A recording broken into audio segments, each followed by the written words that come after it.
시온의 영광이 빛나는 아침 어둠 떠니 땅이 밝아오네 슬픔과 애통이 기쁨이 되니 시온의 영광이 비춰오네 시온의 영광이 빛나는 아침 매였던 종들이 돌아오네 오래전 선지자 꿈꾸던 복을 만민이 다 같이 누리겠네.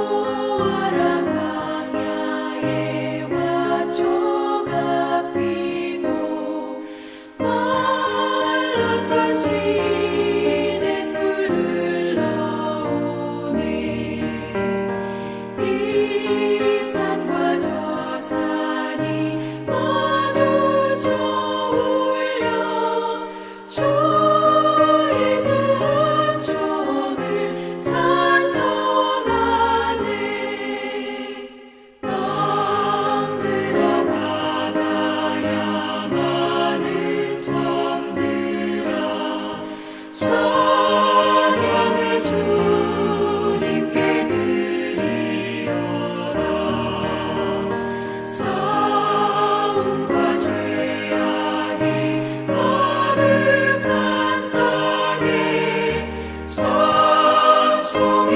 하늘에 사무치네 아멘.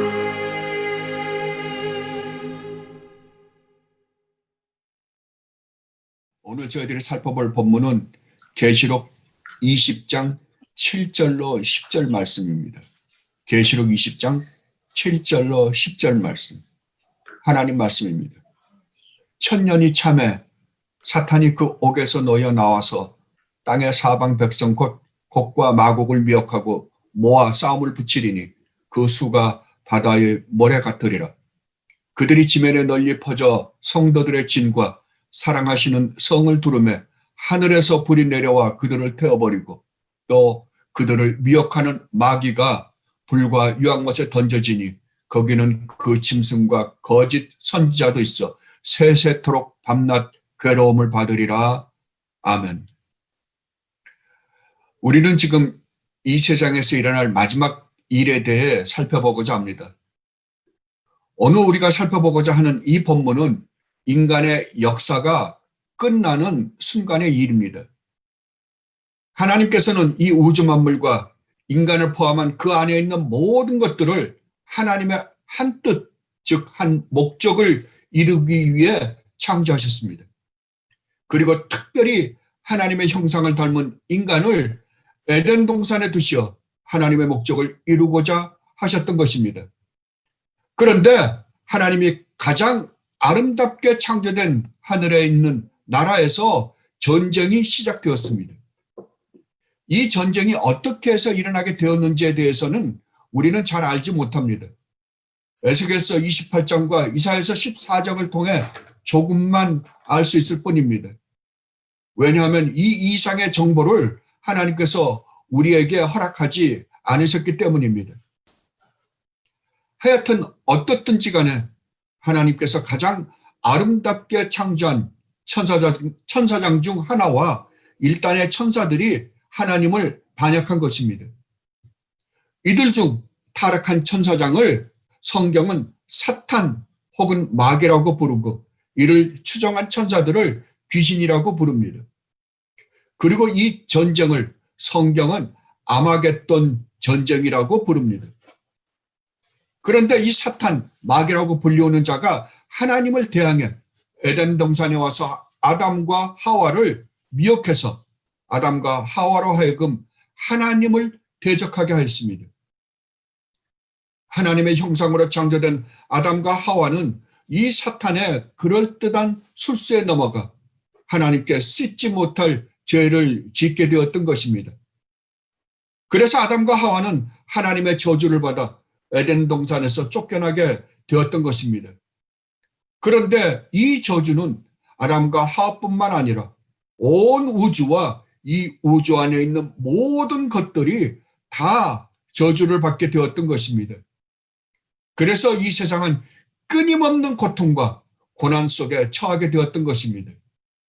이제 하늘에서 시작된 이 아마겟돈 전쟁은 이 세상에까지 전쟁터를 넓히게 된 것입니다. 그러나 그렇다고 해서 하나님께서 처음 창조하신 창조 목적을 이루시지 못할 수는 없었습니다. 하나님께서는 이런 일이 일어나실 줄 미리 아시고 창세전에 이에 대한 한 대처 방법을 예비해 놓으셨던 것입니다. 그것은 바로 삼위 하나님 중 한 분이신 성자 하나님이 인간의 몸을 입으시고 사탄에 대항하여 역창조의 역창조를 창조하시어 하나님 나라를 완성하시고자 계획하신 것이었습니다. 그래서 창세기에서 말라기까지에는 끊임없이 이 주님, 즉 메시아가 오셔서 모든 것을 새롭게 회복하실 것이라는 사실을 이런저런 모양으로 말씀하시고 보여주셨던 것입니다. 이제 인간에게는 이분만이 유일무이한 희망이셨습니다. 다른 희망은 전혀 없었습니다. 그렇다면 전 인류는 모든 희망을 오직 이분에게만 걸었어야 합니다. 그런데도 불구하고 인간들은 이런저런 다른 희망을 찾아보겠다고 철학을 만들어내고 종교를 만들어내고 또 과학을 발전시켜 내었던 것입니다.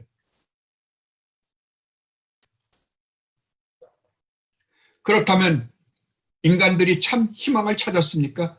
아닙니다. 찾지 못했습니다. 그것이 바로 그리스도에 존재했던 그 유명한 철학자들이요. 또 힌두교와 불교와 유교와 그 외에 다양한 종교입니다. 그리고 오늘날까지 이어진 그 엄청난 과학의 발전이었습니다. 하나님께서는 이러한 것으로는 절대로 인간과 이 세상에 처한 문제를 해결할 수가 없다는 것을 정말로 확실하게 우리에게 보여주셨던 것입니다.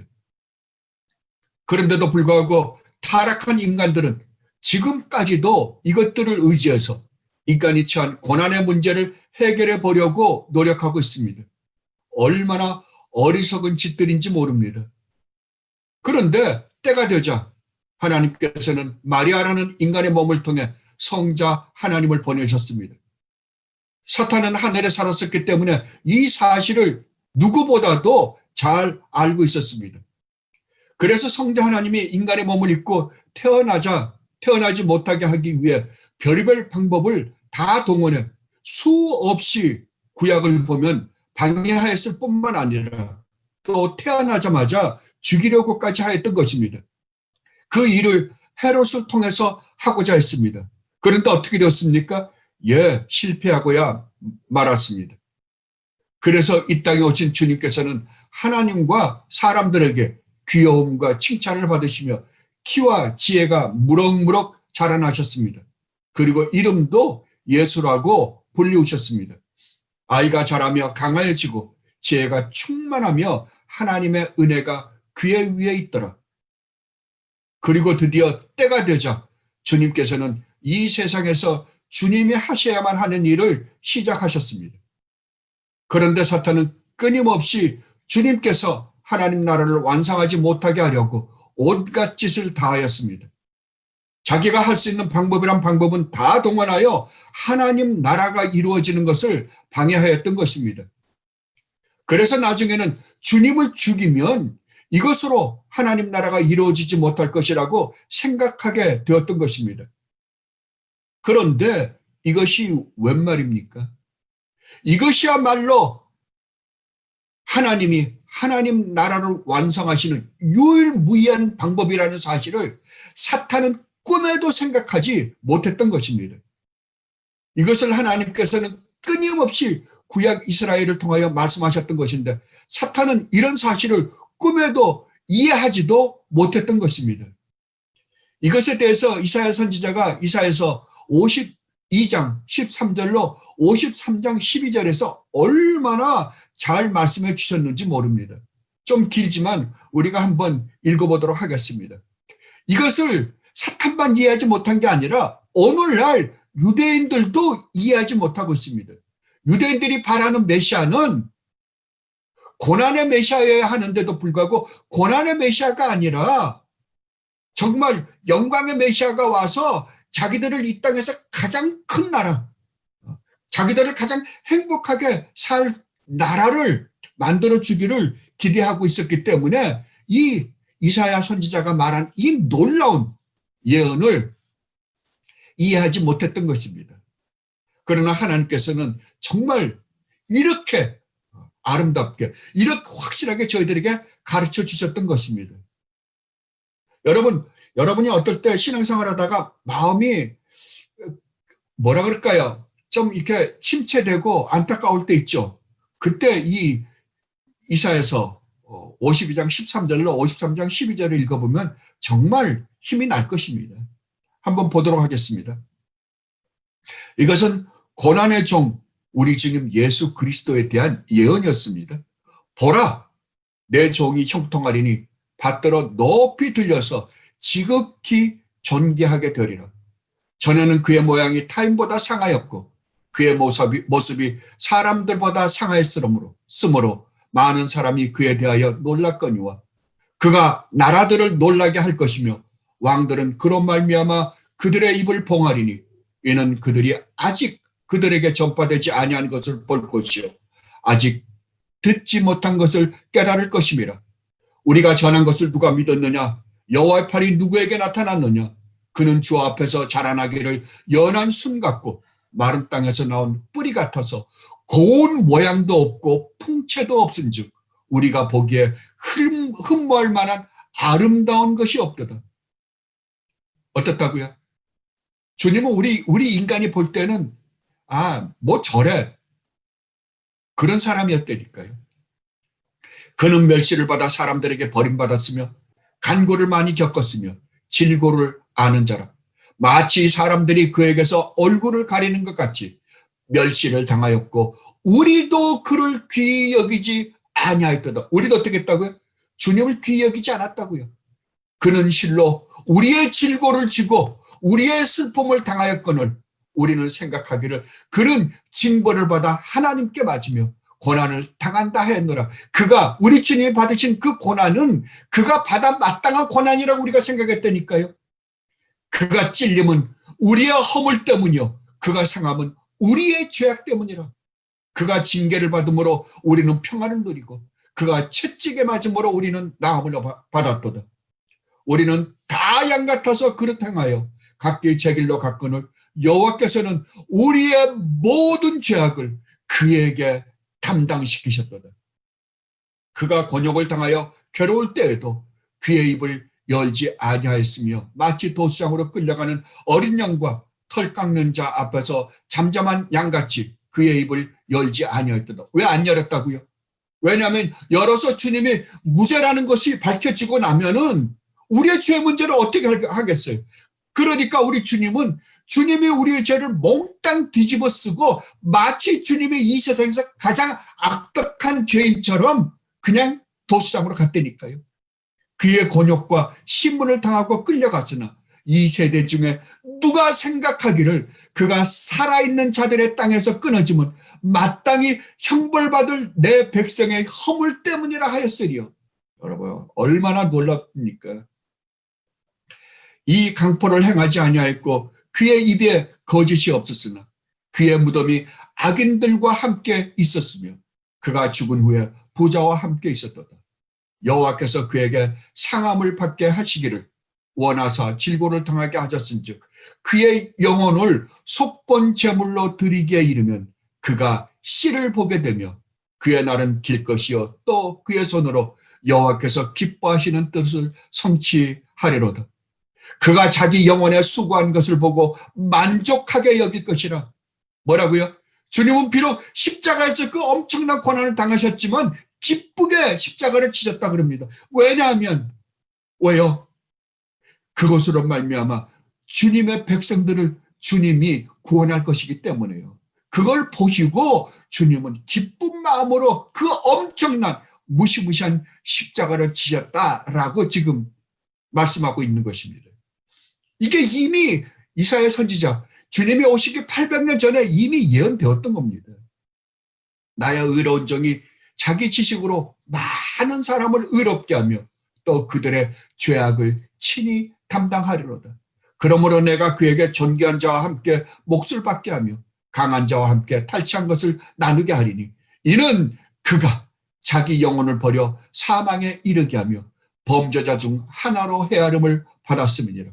그러나 그가 많은 사람의 죄를 담당하여 범죄자를 위하여 기도하였느니라. 아멘. 아멘. 얼마나 놀랍습니까? 이것이 하나님께서 하나님 나라를 이루시는 방법임을 사탄은 전혀 이해하지도 못했고 이해할 수도 없었던 것입니다. 어리석은 사탄은 예수님을 죽이는 것이 자기가 승리하는 것이라 생각하였던 것입니다. 성자 하나님이 인간의 몸을 입고 이 세상에서 사시면서 율법을 완성하시는 것이 우리의 의를 이루는 일이요.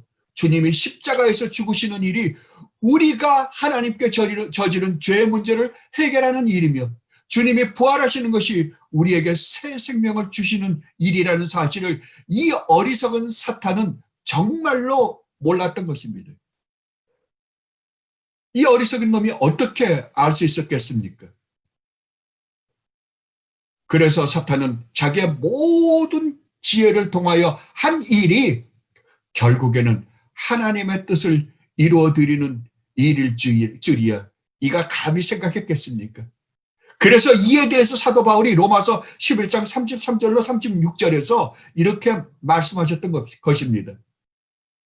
깊도다 하나님의 지혜와 지식의 풍성함이요 그의 판단은 헤아리지 못할 것이며 그의 길은 찾지 못할 것이로다. 누가 주의 마음을 알았느냐? 누가 그의 모사가 되었느냐? 누가 주께 먼저 드려서 갚으심을 받겠느냐? 이는 만물이 주에게서 나오고 주로 말미암고 주에게로 돌아갑니다.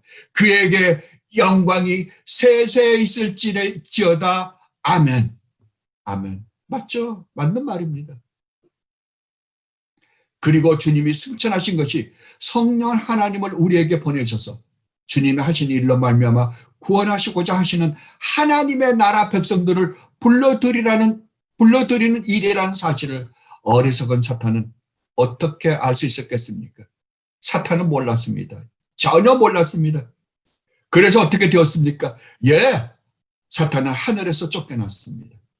미가엘에게 완전히 패배하여 이 땅으로 내려오게 되었던 것입니다. 사탄의 하늘에서의 싸움은 이제 끝이 났습니다. 하늘은 하나님 나라가 온전히 이루어졌습니다. 이제는 이 땅에서 하나님 나라가 이루어지면 하나님 나라는 완성될 것입니다. 그래서 주님이 이렇게 기도하라고 우리에게 가르쳐 주신 것이 아닙니까? 하나님의 뜻이 하늘에서 이루어진 것 같이 이 땅에서도 이루어지기를 바란다고 너희는 기도해라. 그래서 이제 이 땅으로 쫓겨난 사탄은 길을 쓰고 싸움을 걸어옵니다. 누구와요? 하나님께서 하나님 나라를 이루고자 사용하시는 교회와 치열하게 싸움을 걸어온 것입니다. 어떤 방법으로 싸움을 걸어옵니까? 첫째로는 직접적으로 교회를 핍박함으로 싸움을 걸어옵니다. 이것이 사실이면 우리는 초대교회를 통하여 그리고 또 2000년 교회 역사를 통하여 이미 알고 있는 것입니다. 그리고 둘째로는 교회 안에 이런저런 모양의 거짓 선지자들을 덧뿌림으로 교회를 분열시키고 파괴하려고 합니다. 그리하여 교회를 갈갈이 찢어놓는 일을 합니다.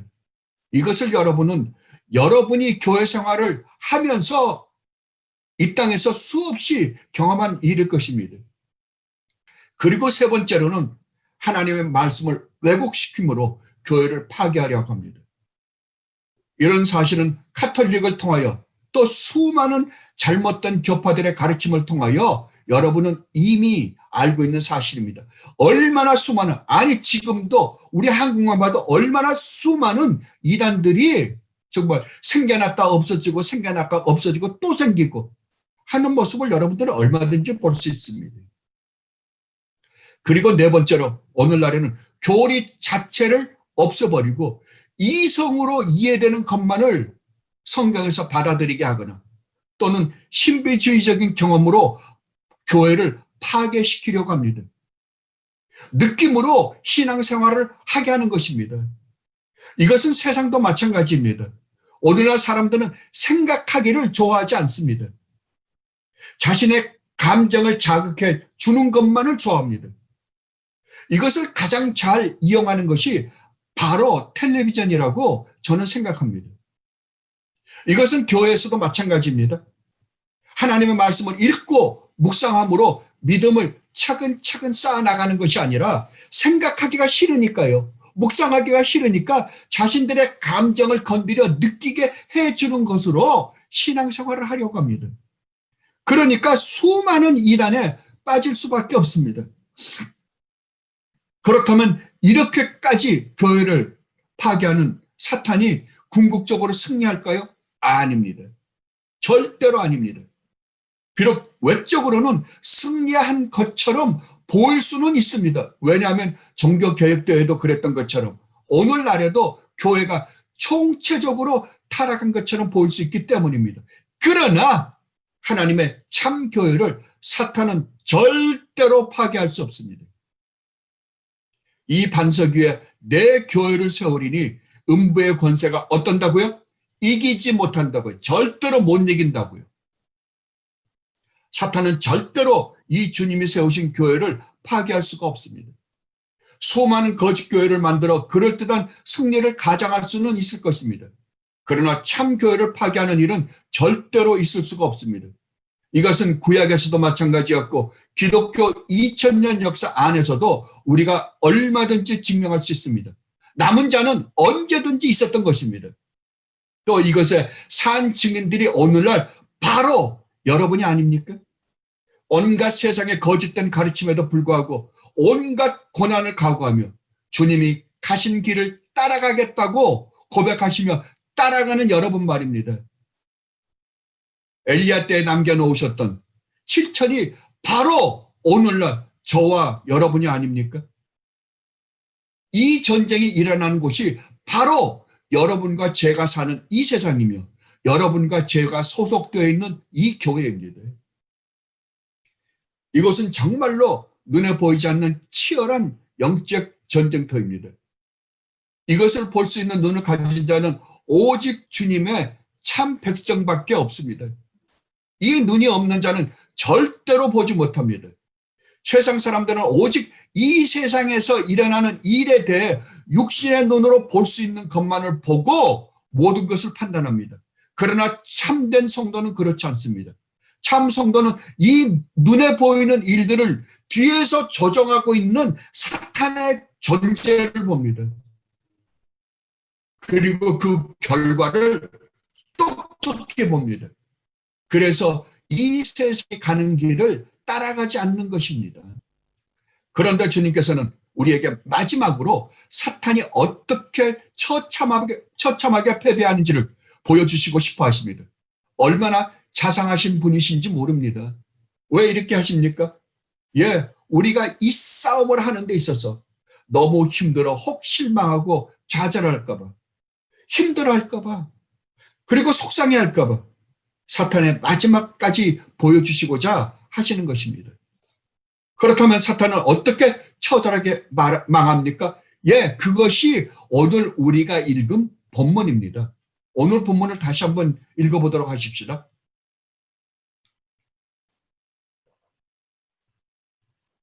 천년이 참에 사탄이 그 옥에서 놓여 나와서 땅의 사방 백성 곧 곡과 마곡을 미혹하고 모아 싸움을 붙이리니 그 수가 바다의 모래 같으리라. 그들이 지면에 널리 퍼져 성도들의 진과 사랑하시는 성을 두루매 하늘에서 불이 내려와 그들을 태워버리고 또 그들을 미혹하는 마귀가 불과 유황못에 던져지니 거기는 그 짐승과 거짓 선지자도 있어 세세토록 밤낮 괴로움을 받으리라. 아멘. 오늘 본문은 해석할 필요도 없이 사탄이 어떻게 멸망하는지를 알 수 있습니다. 어떻게 멸망합니까? 하나님이 하늘에서 불을 내려 사탄을 완전히 패망하게 하신다고 주님은 말씀하고 있습니다. 반드시 이렇게 될 것입니다. 우리를 이런저런 방법으로 괴롭혔던 사탄과 그를 추종하는 타락한 천사들, 그리고 사탄을 추종했던 주님을 믿지 않고 교회를 대적했던 모든 자들은 반드시 하나님께서 하늘에서 불을 내려 철저히 파괴시킬 것입니다. 여러분, 하나님께 감사하십시다. 지금 우리가 주님이 가신 길을 따라간다는 이유로 우리를 이 땅에서 이런저런 모습으로 괴롭게 하고 있는 모든 것들은 반드시 멸망할 것입니다. 반드시입니다. 그러니 어찌 하나님을 찬양하지 않을 수 있겠습니까? 이것을 이제 우리는 어떻게 멸망한지 조금 더 한 절 한 절을 살펴보면서 자세히 살펴보도록 하십시다. 오늘 본문 7절, 8절 말씀을 다시 한번 읽어보겠습니다. 천년이 참에 사탄이 그 옥에서 놓여 나와서 땅의 사방 백성 곧 곡과 마곡을 미혹하고 모아 싸움을 붙이리니 그 수가 바다의 모래 같으리라. 아멘. 하나님께서는 천년이 참에라고 말씀하십니다. 이 말은 주님께서는 항상 무슨 일을 하실 때 세워놓으신 계획대로만 일을 하신다는 말입니다. 주님이 첫 번째 강림하실 때에도 때가 참에, 즉 주님이 오셔야만 하는 시기가 무르익으셨을 때 주님이 오셨다라고 말씀하셨습니다. 이때가 바로 하나님이 주님을 보내실 계획을 하신 바로 그때라고 성경은 말씀하고 있습니다. 이러한 사실을 보면 이 세상에서 일어나는 일 중 가장 작은 일로부터 가장 큰 일까지 하나님이 계획 세워놓지 않은 일은 절대로 일어나지도 일어날 수도 없다는 사실을 우리는 반드시 알아야만 합니다. 그렇다면 우리 인생 중에 하나님이 계획 세워놓지 않은 일이 일어날 수 있을까요? 없습니다. 절대로 없습니다. 그런데 문제는 이러한 하나님의 말씀을 이론적으로는 머리로는 믿는다고 하지만 실제 삶에서는 믿지 않는 것입니다. 그래서 스프로울 목사님이 이렇게 말씀하셨던 것입니다. 수많은 사람들이 머리로는 신앙인인 척하지만 실제 삶에서는 무신론 자들이다 라고 말입니다. 저는 이 말이 옳다고 생각합니다. 왜냐하면 이런 일들을 저는 수없이 보았기 때문입니다. 오늘 저희는 저희 교회에 아주 중요한 일을 결정할 것입니다. 그렇다면 이 일을 결정하는 데 있어서 찬성하시는 분이 있는 반면 반대하시는 분들도 있으실 줄 압니다. 그렇다면 여러분은 이 결과가 우리 손에서 결정된다고 생각하십니까? 그렇게 생각할 수도 있을 것입니다. 왜냐하면 우리의 투표로 결정되기 때문입니다. 그러나 하나님의 영원한 작정에서 본다면 이 일의 결정이 우리 손으로 결정하는 것 같이 보이기는 할지 모르지만 결국 결정하시는 분은 누구십니까? 하나님이십니다. 그렇다면 여러분이 결정된 것에 대해서 어떤 반응을 보여야 마땅할까요? 결정에 순종해야 합니다. 만약에 이것이 결정되었는데도 불구하고 불순종해도 될까요? 아닙니다. 절대로 아닙니다. 그런데 불순종하는 사람들이 반드시 있습니다. 전 여러 번 봤습니다. 이게 바로 교리를 아는 것과 실천하는 데서 일어나는 무신론자의 형태입니다. 무신론적 형태입니다. 정말 무서운 일입니다. 그래서 어떡합니까? 나중에는 교회를 분열시켜버리고 맙니다. 여러분, 정말, 여러분, 그래서 교리가 얼마나 중요한지 모릅니다. 그렇다면 오늘 천년의 참회라는 말씀 속에 내포되어 있는 뜻은 어떤 것들이 있을까요? 예, 첫째로는 주님이 초림하셨을 때 때가 차서 오신 것처럼 이것도 주님이 계획 세워 놓으신 대로 이루어진다는 것을 의미하는 것입니다. 그리고 두 번째로 이 천년의 참회라는 말의 의미는 더 이상 이 세상에서 주님이 구원하시고자 하시는 백성이 없다는 것을 의미합니다. 왜냐하면 이것이 마지막 전쟁이라고 한다면 이 전쟁이 끝나고는 주님이 오시고 이 세상은 완전히 심판해서 끝내버리실 것이기 때문입니다. 그리고 세 번째, 이 말의 의미는 주님이 오셔서 심판을 하실 수밖에 없을 정도로 이 세상에 어떻게 되어 있다고요? 예, 타락하였다는 의미입니다. 그리고 네 번째는 주님이 재림하실 시간이 가까이 왔다. 바로 문 앞에 있다라는 의미입니다. 이것이 천년의 참회라는 말 안에 감춰진 진정한 의미들입니다. 그렇다면 천년이 참으로 일어나는 일들은 무엇일까요? 예, 첫 번째로 사탄이 옥에서 놓인다고 성경은 말씀하고 있습니다. 그렇다면 사탄을 옥에서 놓이게 하시는 분은 누구이십니까? 하나님이십니다. 하나님이세요. 사탄이 스스로 옥에서 나올 수 있는 실력이 사탄에게는 없습니다. 그를 옥에서 나오게 하신 분은 하나님이십니다. 그렇다면 사탄이 그 옥에서 놓인다는 말의 진정한 의미는 무엇일까요? 예, 첫 번째로는 우리가 2절로 3절을 살펴보았던 것처럼 2절과 3절에서 예언된 것, 즉 사탄을 잡아서 천년 동안 결박하여 무저갱에 던져 넣어 잠그고 그 위에 임봉하여 천년이 차도록 다시는 만국을 미혹하지 못하게 하였는데 그 후에는 반드시 잠깐 놓으리라는 말씀이 이루어지는 것입니다. 그러니까 2절, 3절에서 말씀하신 그것을 하나님께서는 지금 이루시고 있는 장면입니다. 그렇다면 두 번째로 사탄이 결박된 그 옥에서 놓인다는 말의 의미는 그 결박됐다는 말의 의미가 뭐였어요? 예, 사탄을 무기력하게 한다는 말이었습니다. 결박되었다는 말이. 그렇다면 사탄이 옥에서 놓인다는 말은 그 결박되었던 사탄, 무기력하게 되었던 사탄이 어떻게 됐다고요? 그 능력이 다시 회복되었다. 하나님은 그 능력을 회복시켜 주셨다라는 말입니다. 여러분, 그러니까 분명히 아십시오. 사탄의 능력을 무기력하게 만드신 분도 하나님이시요, 그 능력을 회복시키시는 분도 하나님이십니다. 그렇다면 이렇게 하시는 이유가 뭘까요? 누구를 위해서일까요? 예, 바로 교회를 위해서입니다. 사탄은 구약에서 얼마나 놀라운 능력을 가지고 있는지를 우리는 이미 2절로 3절 말씀을 살펴볼 때 살펴보았습니다. 그렇다면 지금 사탄의 능력이 회복되었다는 것은 구약에서 사탄이 가졌던 그 능력을 하나님께서는 회복시켜 주신 것입니다. 그래서 어떻게 하려고요? 예, 교회를 마음껏 조롱하고 핍박해서 완전히 파괴시키려고 시도하게 하려고요. 마지막 전쟁을 하게 하려고요.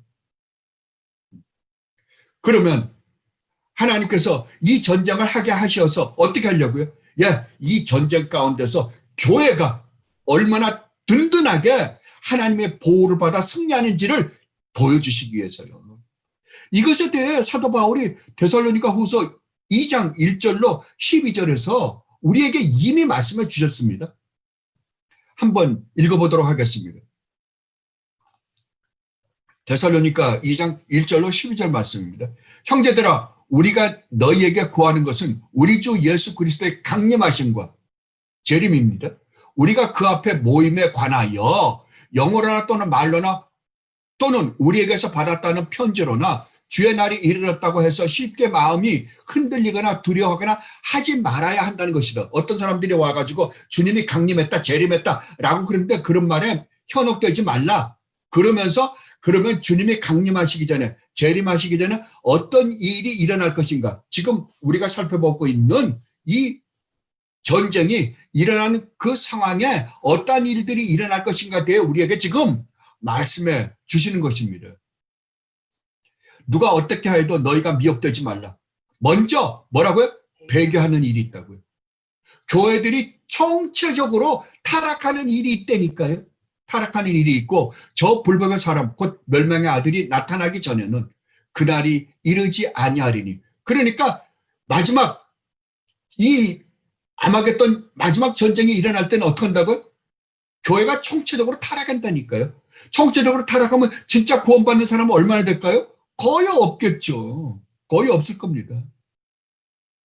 그는 대적하는 자라 신이라고 불리는 모든 것과 숭배함을 받는 것에 대항하여 그 위에 자기를 높이고 하나님의 성전에 앉아 자기를 하나님으로 내세우느니라. 그러니까 사탄이 뒤에서 어떤 존재를 내세워서 정말 이 세상의 모든 사람들, 기독교까지, 교회까지도 파괴시킬 것이다 이거예요.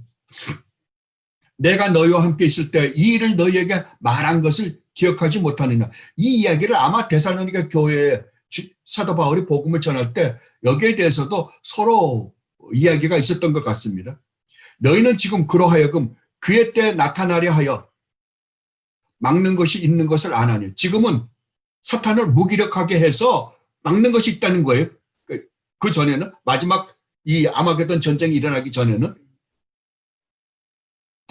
불법의 비밀이 이미 활동하였으나, 그러니까 사탄이 지금도 활동하고 있으나 지금은 무기력한 상태에서 한다는 거예요. 지금은 그것을 막는 자가 있어 그 중에서 옮겨질 때까지 하리라. 그때 불법은 자가 나타나리니 주 예수께서 그 입의 기운으로 그를 죽이시고 강림하여 나타나심으로 패하리라. 이거 마지막이죠. 악한 자의 나타남은 사탄의 활동을 따라 모든 능력과 표적과 거짓 기적과 불의의 모든 속임으로 멸망하는 자들에게 있으리니 이는 그들이 진리의 사랑을 받지 아니하며 구원함을 받지 못함이라. 그러니까 마지막 때가 되면 수많은 거짓 목사들이 나타나가지고 별의별 이야기를 다 해서 사람들을 다른 곳으로 끌어간다는 거예요. 이러므로 하나님의 미혹의 역사를 그들에게 보내서 거짓 것을 믿게 하신다고. 거짓 것을 믿게 하신다. 진리를 믿지 않고 불의를 좋아하는 모든 자들로 하여금 심판을 받게 하려 하시기를. 여러분 오늘날 일어나고 있는 교회 모습들을 보면 여러분들 정말 지금이 말세로구나. 마지막 때가 가까워지는구나 라는 걸 여러분들을 알 수 있을 것입니다. 그래서 그 다음에 어떻게 합니까? 8절 하반부에서 이렇게 말씀하십니다. 땅의 사방 백성 곧 곡과 마곡을 미혹하고 모아 싸움을 붙이리니 그 수가 바다의 모래 같으리라. 즉 최후의 마지막 전쟁을 사탄이 벌릴 것이라고 말씀하십니다. 다른 말로 하면 믿는 자들과 믿지 않는 자들의 마지막 전면적인 영적 전쟁을 벌릴 것이라고. 근데 여기서 믿는 자들과 믿지 않는 자들이라는 것은 믿는 자라고 하는 사람 가운데서 있는 거예요. 영적 전쟁을 벌릴 것이라고 말씀하고 있습니다. 이 마지막 전쟁에 대해서는 이미 계시록 16장 4절과 19장 19절로 20절에서 이미 사도 요한이 말씀했던 소개하였던 전쟁이었습니다. 계시록 16장 14절 보면 이렇습니다. 그들은 귀신의 영이라 이적을 향하여 온 천하 왕들에게 가서 하나님 곧 전능하신 이의 큰 나라에 있었던 전쟁을 위하여 그들을 모으리라. 그러니까 계시록 16장 14절에 있었던 전쟁이 뭐예요? 지금 20장에서 말하고 있는 이 전쟁과 똑같은 전쟁입니다. 그렇다면 이 종말에 대해서는 이미 16장에서도 한번 말했어요. 그리고 19장 19절로 20절에서도 말씀하셨습니다.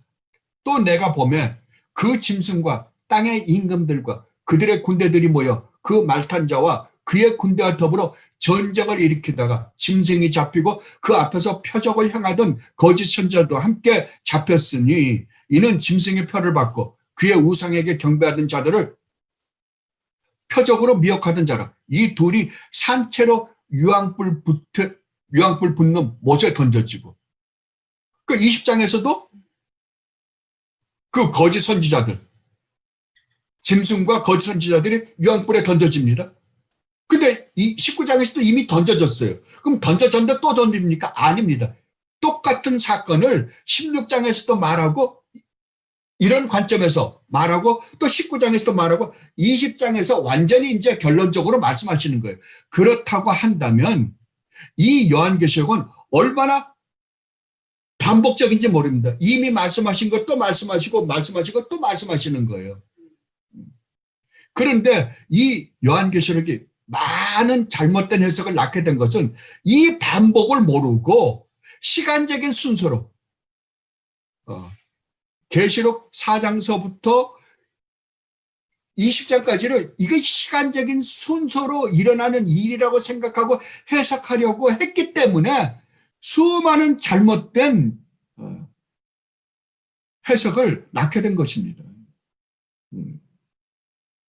그렇다면 이 마지막 전쟁 때 어떤 일들이 일어날까요? 예, 마지막 전쟁 때 수많은 교회 다닌 사람들이 배교하고 주님을 부인할 거라고 말합니다. 진짜 주님을 부인합니까? 아닙니다. 구약에서도 이스라엘 사람들이 하나님을 부인했습니까? 아닙니다. 하나님을 부인하지 않았습니다. 그런데 어떻게 했다고요? 교회 안에 다른 신을 또 모시고 있었다니까요. 오늘날도 똑같잖아요. 다른 말로 하면 이 세상의 교회는 성경이 말하는 교회가 아닌 완전히 다른 기독교를 믿고 있을 것이라는 의미이기도 합니다. 그런데 그 결과가 아주 재밌습니다. 그 결과에 대해 주님께서는 5절에서 이렇게 9절에서 이렇게 말씀하십니다. 그들이 지면에 널리 퍼져 성도들의 진과 사랑 아닌 성을 두르매 뭐라고요? 하늘에서 불이 내려와 그들을 태워버리고 그 결과는 어떻게 끝이 난다고요? 예, 사탄과 사탄을 추장하는 세력들이 성도들의 진, 하나님이 사랑하시는 즉 어디입니까? 예, 교회를 둘러싸고 총 공격을 할 것이랍니다. 근데 그 결과는요, 예, 하늘에서 불이 내려와 이들을 완전히 패배시킬 것이라고 성경은 말씀하고 있습니다. 그러니까 세대주의자들이 이야기한 것처럼 뭐 북쪽에서 무슨 곡과 마곡, 에스겔에서 예언한 것처럼 곡과 마곡 북쪽에서 있는 나라. 그러니까 북쪽에 있는 나라가 어디예요? 소련이겠죠. 그 소련이 그 중국과 손을 잡고 중공과 손을 잡고 또 아랍과 연합군이 되어 한 팀을 이루고 그다음에 이스라엘을 중심으로 해서 미국과 또 연합군이 이런 싸움은 없다는 거예요. 하늘에서 불이 나와 끝내버린다고 마지막 전쟁, 아마겟돈 전쟁을 끝낸다고 성경은 말씀하고 있습니다. 근데 이 불이 내려왔다는 거를 또 뭐라 그러는 줄 아십니까? 무슨 대포에서 불이 나가는 것처럼 진짜 이런 싸움이 일어날 거라고 만화 같은 이야기들을 합니다. 결과가 어떻게 끝난다고요? 예, 사탄과 사탄을 추종하는 세력들이 성도들의 진, 하나님이 사랑하시는 성, 교회를 총 공격을 한다고 해도 하늘에서 불이 내려와서 하나님이 심판하실 것이라고 성경은 말씀하고 있습니다. 그렇다면 이 전쟁은 누구의 전쟁입니까? 예, 여호와의 전쟁입니다. 이것은 처음 시작부터가 여호와의 전쟁이었습니다.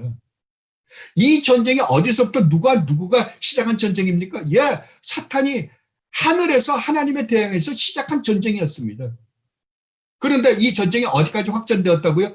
예, 이 세상까지 확전되었던 것입니다. 그러니까 겉으로 보기에는 믿는 자와 믿지 않는 자의 전쟁 같아 보일지는 모르지만 실제로는 그렇지 않습니다. 이 뒤에는 하나님과 사탄의 영적 전쟁이 우리 눈으로 보이는 것으로 나타났던 것입니다.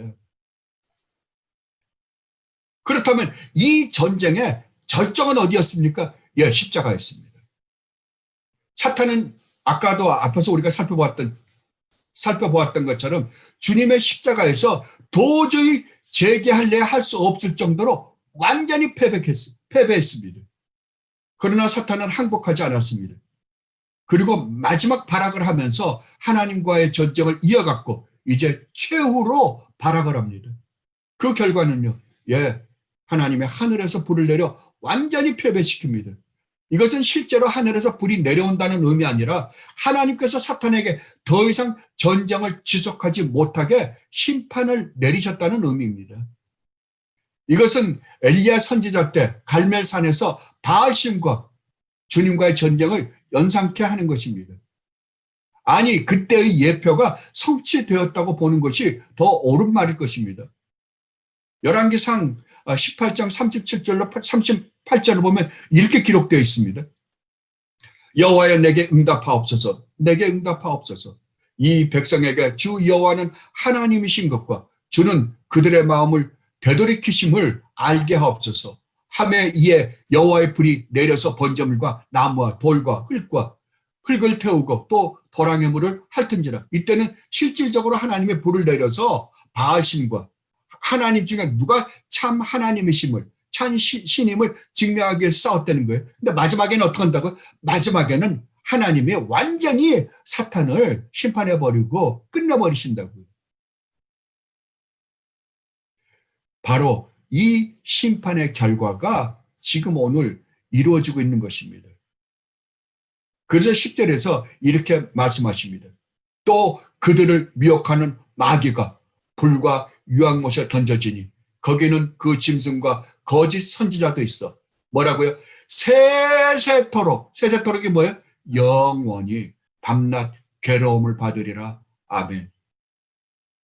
이 전쟁에서 패한 사탄과 바다에서 올라온 짐승과 땅에서 올라온 짐승을 상징했던 거짓 목사들, 그 거짓 선지자가 전하는 복음을 추종했던 모든 자들, 이 세상의 철학이나 이 세상의 또 다른 종교나 그 다음에 기독교라고 교회라는 이름을 가지고 다른 복음을 전하는, 다른 예수를 전하고 다른 영을 전하는 모든 자들은 완전히 패배해서 영원토록 불과 유황못에 던져져 영원히 지옥에서 하나님의 저주를 받게 될 것이라고 우리 주님은 확실하게 말씀하십니다. 이 심판이 일어나는 것을 기록한 것이 이제 계시록 20장 11절로 15절 내용입니다. 그러나 하나님의 교회는 어떻게 될까요? 예, 하나님의 교회는 완전히 승리하여서 영원히 영광의 하나님 나라에서 영광 가운데서 살게 될 것입니다. 이것에 대한 이야기가 계시록 21장 1절로 22장 5절에 기록되어 있는 내용입니다. 여러분, 정말 여러분이 이것을 믿습니까? 여러분이 눈에 보이고 있는 이 세상 뒤에는 왜 이 세상이 이렇게도 혼탁하고 이렇게 죄가 만연한 줄 압니까? 그 뒤에 사탄이 이 세상에 왕노릇하고 있기 때문입니다. 그런데 하나님은 우리를 그 가운데서 건져내어 교회에다가 옮겨놓으셨습니다. 하나님 나라 백성이 되게 했다니까요. 그런데 언젠가는 우리 주님이 오실 때 이 세상은 반드시 심판받을 거고, 이 세상은 하나도 남지 않고, 돌 위에 돌 하나도 남지 않고 다 없어질 거예요. 다 멸망할 거예요. 우리는 어떻게 된다고요? 우리는 우리 주님께서 오셔서 새 하늘과 새 땅을 만들어 영원한 영광의 나라에서 영원히 영광 가운데서 살게 될 거라니까요. 그러니까 이 세상에서 어떻게 살라고요? 예, 죄와 함께 살지 말고 나와서 하나님 나라 백성다운 삶을 살아라. 그리고 나와 만나자라고 주님이 우리에게 말씀해 주고 싶으신 거예요. 지금 이 세상에서 어떻게 하니까 예수님을 믿는다는 것 때문에 이것도 안 되고 저것도 안 되고, 그러다 나니까 이런저런 고난 가운데 살고 있는 백성들에게 걱정하지 마라. 너희에게 예배해 놓은 것이 바로 이런 것들이다. 그들은 반드시 멸망할 것이다. 그 멸망에 없어질 것을 너희들은 탐내지 말라. 쳐다보지도 말라.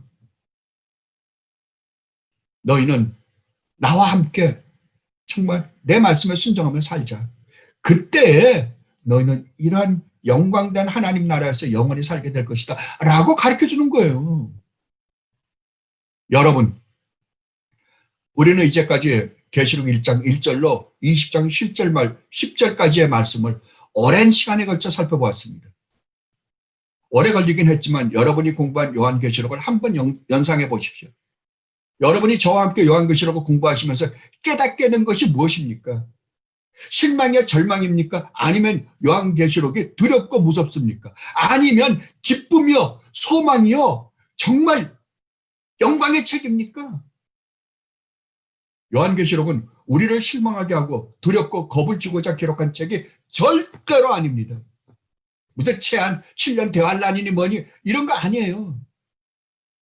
요한계시록을 기록하신 하나님의 참된 목적은 이 세상에서 이 땅의 모든 영광을 포기하고 하나님 나라만을 바라보며 사는 성도들이 주님이 가신 그 길을 간다는 것으로 말미암아 핍박받고 고통을 받음으로 힘들어하는 성도들에게 희망과 소망과 기쁨으로 그 길을 가게 하고자 하나님이 밤모섬에 귀환가 있던 사도 요한을 통해 쓰게 하신 책입니다. 우리를 두렵게 하거나 겁을 주고자 쓰신 책이 절대로 아닙니다. 그렇다면 지금까지 요한계시록을 공부해 오신 여러분, 이제 여러분은 여러분이 공부하신 이 요한계시록이 여러분으로 하여금 이 땅에서 예수님을 믿는다는 것으로 말미암아 어떤 절망적인 환경에 처하게 된다고 하더라도 기쁨 가운데서 그 길을 가겠다고 다시 한번 각오를 다지게 합니까?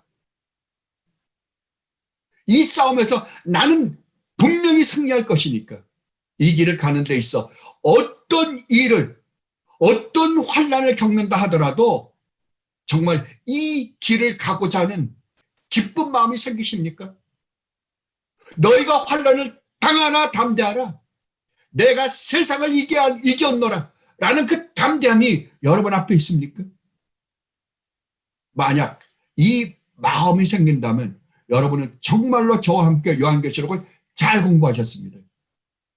오늘은 2021년 첫 번째 주일입니다. 이 주일에 이 마지막 아마겟돈 전쟁을 공부하게 되었다는 사실이 저에게는 너무나 즐겁습니다. 저는 이 말씀을 전할 수 있게 된 것이 정말 하나님이 내리신 최고의 축복이라고 생각합니다. 왜냐하면 새로운 각오로 새해를 시작할 수가 있기 때문입니다. 이제 우리에게 남은 거는 계시록 21장 1절로 22장 5절에 있는 축복이기 때문에 그렇습니다. 정말 이 축복을 상상하며 그 축복을 누리며 이 한 해 아니 남은 여생을 살아가는 여러분이 되시기를 진심으로 바랍니다. 기도하겠습니다. 아버지 하나님, 너무나 고맙습니다. 이렇게 자상하신 아버지, 저희들에게 이렇게 자상하게 말씀해 주셔서 비록 저희들이 이 땅에서는 주님을 따라간다는 것으로 말미암아 우리 자신을 버리고 십자가를 지고 간다는 것으로 말미암아 이런저런 어려운 환경에 처해지고 이런저런 어려움을 고난을 겪을지는 모르지만 정말 이 영광의 하나님 나라가 있기에 정말 갈 수밖에 없는 이 길이라는 것을 저희들에게 다시 한번 확인시켜 주시니 너무나 고맙습니다. 그렇습니다, 아버지. 이 세상은 반드시 마지막 아마겟돈 전쟁을 치르고 패망할 것입니다. 이제 우리에게 남아있는 것은 계시록 21장 1절로 22장 5절에 있는 새하늘과 새 땅의 영광이 아닙니까? 아버지의 영광이 영원히 우리와 함께 있는 그 나라. 아버지 얼마나 아름답습니까? 아버지께서는 저희들에게 이 영광을 주기 위하여 우리 주님 예수 그리스도까지 보내셔 십자가를 지게 하셨습니다. 오 아버지, 이제 우리가 어디로 가겠나이까?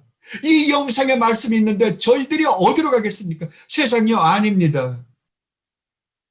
이제 이 영광을 바라보며 올 한 해 아니 아버지께서 저희들에게 허락하신 이 세상의 삶을 살아가는 주님의 복된 자들이 되게 하여 주시옵소서. 감사하며 우리 주님 예수 그리스도 이름으로 기도드리옵나이다. 아멘.